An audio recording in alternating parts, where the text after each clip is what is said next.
All right, so I've had a little time to think this whole thing over, and this is in regards to Kaepernick.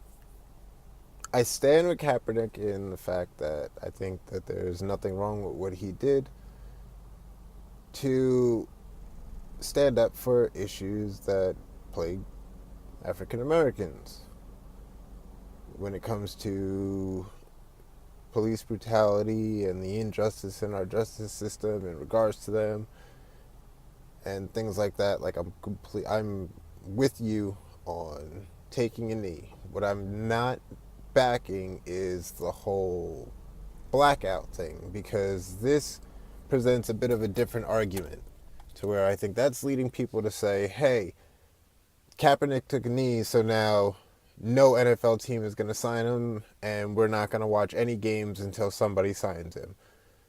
Well, that's kind of forcing the hand because you don't exactly know why he's not being signed, and I can't argue that he's only not being signed because he took a knee. Do I think that that's part of the reason? Yes. Do I know what kind of money he's asking for? No. Is he good enough to be on a team? Yes. Is he demanding that he's going to be a starter? Who knows? Is he asking for money that he may not be worth because a team doesn't feel like paying him that much? Who knows? What teams has he actually met with? I don't know. Do I know what team is. Should every team have to reach out to ask him to play for them? If you don't need him, you don't have to.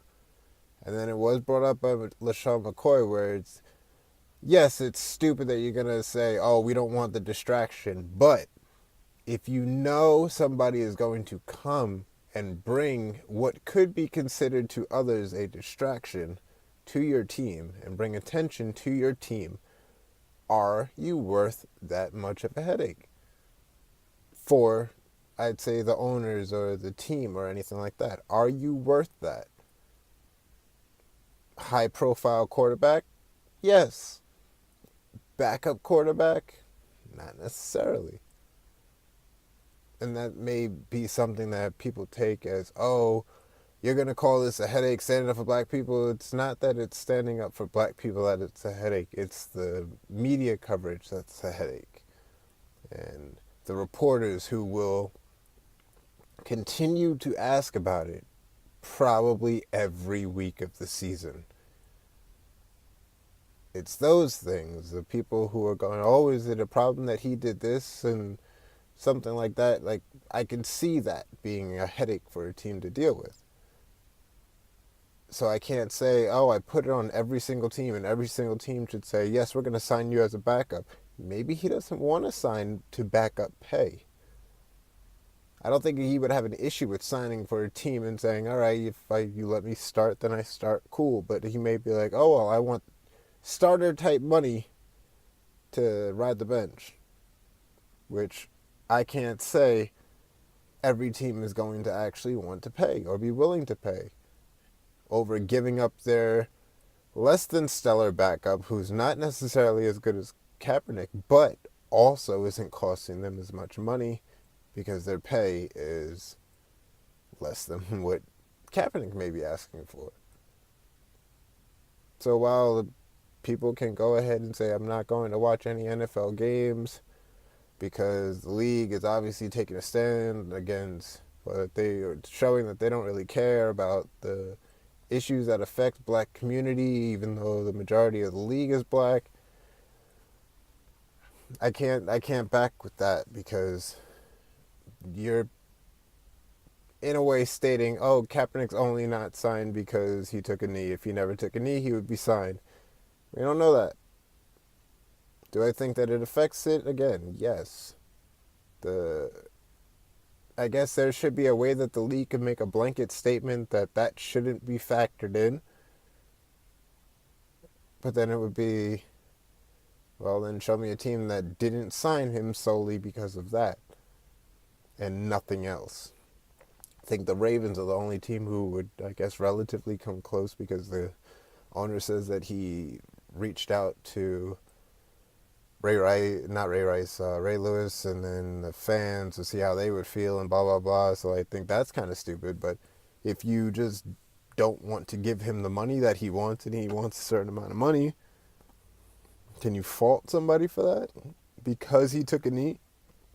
I took a knee, and now you're not going to sign me, but bro, you're asking for mad money. So, don't matter, like, no. I don't think, and he's not arguing it himself. He knows it would be career suicide if he did, because he can't actually prove that they're blackballing him. But I think he's good enough to be on a team. So when people are saying, oh, he sucks, it's like, yeah, he might not be great at all. I'm not going to say that at all, but he's better than a lot of the friggin' quarterbacks that are in the league. He's better than a lot of the backups, so he should at the least be signed as a backup. So I'm wondering why he's not signed as a backup, and does that have to do with what he's asking for? He hasn't come out and stated, yo, I'm looking to play for anybody as long as you'll let me play. I guess maybe you could say if I'm riding the bench that's not playing, but I'll sign for the team and I'll be willing to play when you need me to play. I haven't heard that statement from him. I haven't heard him come out and say anything about him asking for a certain amount of money. So I can't say, oh, I'm going to boycott the whole league. This is on every team, because I don't know the dynamics of what Kaepernick is requesting. Do I think that he is good enough to be on a team? Absolutely. Do I think that he should have anything held against him for the fact that he kneeled during the national anthem? Absolutely not. That leads to a whole different thing that Rubio Garcia brought up, where there's a lot of people pissed off at that, but defend the Confederate flag. Make that make sense. But I am not joining in the blackout, and I don't think that I'm doing any type of a disservice to black people either, though I know that there's a lot of people who would disagree with that. How many of them watch this video? Probably none. Maybe two. But yeah, I'm not holding it against the entire league because he's not signed when I don't know the dynamics of the contract that he's trying to get signed to, or what he's requesting. I guess every quarterback's going to request, hey, I want to try out and I want to be a starter on your team. Cool. Outdo the starter that we have in practice and we'll be fine. If that's the opportunity that's being given, and he's doing it and then just not meeting the requirements, or he's just rejecting it off start, then I can't really argue for you. Why you would leave a team in general and put yourself in the situation of needing to be signed, that part's on you, bruh. You opted out of a contract. But again, this isn't to say he's not good enough to be on the team. I think he's more than good enough to be on the team. His numbers from last year show that he's better than a majority of the quarterbacks that are in the league. But what are the dynamics of the contract that you're asking for? What are you looking for out of the deals that you're trying to sign? How long are you looking to be signed? Are you demanding to be a starter? Are you okay being a backup? Maybe never playing it down in this whole season if their starting quarterback never gets hurt and they never end up in any type of blowouts that would let you play. But because of that, I'm not blacking out. But I still kneel with you. Have a good one.